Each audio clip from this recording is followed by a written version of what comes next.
आज सकाळी 9:45च्या दरम्यान त्या ESPचा तिथं ते चोकअप झाल्यामुळं तिथं स्फोट झाला. नुकसान झालेलं आहे. सुदैवानं मनुष्यहानी किंवा भाजणे असा प्रकार घडला नाही. त्या ESPच्या परिसरामध्ये कॉन्ट्रॅक्टरचे लोक होते. त्यापैकी एक व्यक्ती एक पक्कड घेऊन वर निघालेली होती. त्या स्फोट झाल्यानंतर त्यानं वरून उडी मारली. ती साधारणपणे 11-12 फुटांवर उडी मारली. त्याला थोडं लागलेलं आहे. जातो.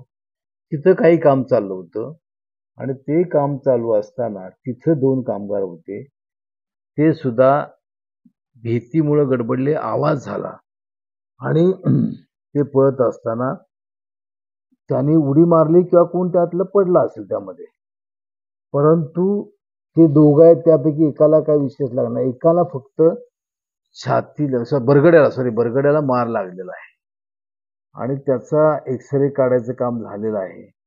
पण मी आमच्या यंत्रणेमार्फत सूचना केली आहे, की सर्व सोनोग्राफी तिथं करा. जर कुठं काही फ्रॅक्चर कुणाचा असेल, पायाचे सुद्धा एक्स-रे काढा. जर फ्रॅक्चर असेल, काय असेल त्याच्यावर उपचार करा. तिन्हीही कामगार हे उत्तर प्रदेशच्या भागामधले आहेत. बोलतायत व्यवस्थित, सर्व चांगलं त्या ठिकाणी आहे. सुदैवानं कुठल्याही प्रकारची मनुष्यहानी झाली नाही. काही मीडियाच्या माध्यमातून बातमी फिरवली जाते, की सागरी कारखान्यात स्फोट झाला, काही मजूर भाजले वगैरे असं काही घडलेलं नाही. आणि कारखान्याच्या सर्वच प्रिमाइसेसमध्ये अशा प्रकारची काळजी ही घेतली जाते. कायद्याप्रमाणे घटना घडल्यानंतर 15 मिनिटांमध्ये फॅक्टरी इन्स्पेक्टर आणि बॉयलर इन्स्पेक्टर यांना आम्ही मेल दिलेले आहेत, की अशा प्रकारची घटना घडलेली आहे. त्यामुळं लोकांनी किंवा सन्मान्य सभासदांनी, शेतकऱ्यांनी घाबरून जायचं काही कारण नाही.